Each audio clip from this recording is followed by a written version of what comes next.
In September 2021, 20 years after the start of the War on Terror, Americans seem to be reliving Saigon all over again, as Kabul airport thronged with desperate people scrambling to get out, amid the Taliban's rapid takeover of Afghanistan. Bombs and a drone attack left scores of civilians dead. Taliban fighters showed off their new US helicopters and took journalists on visits to the dire Tora Bora prison complex, scoring win after propaganda win. At home, President Joe Biden was under siege.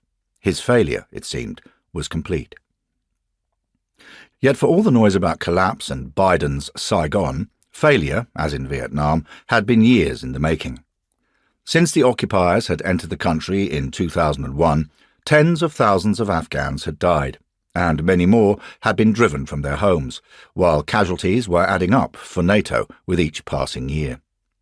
The occupiers had ploughed billions into unchecked coffers, fueling corruption and distrust of the state as the promised benefits from military intervention failed to materialize.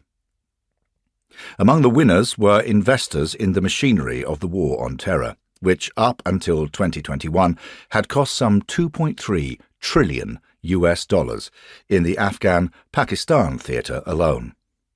Winners from the debacle also included assorted warlords who played a double game with the occupiers, extracting cash and impunity by issuing threats with one hand and offering to remedy them with the other. US officials were gaming the war too, as the confidential trove of interviews known as the Afghanistan Papers showed in late 2019.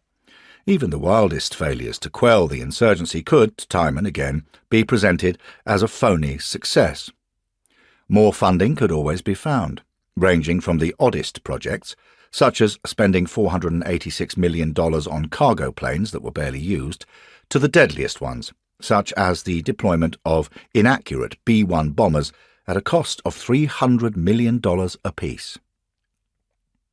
We didn't have the foggiest notion of what we were undertaking, admitted Douglas Lute, the three-star Army general and Afghan war czar under the Bush and Obama administrations.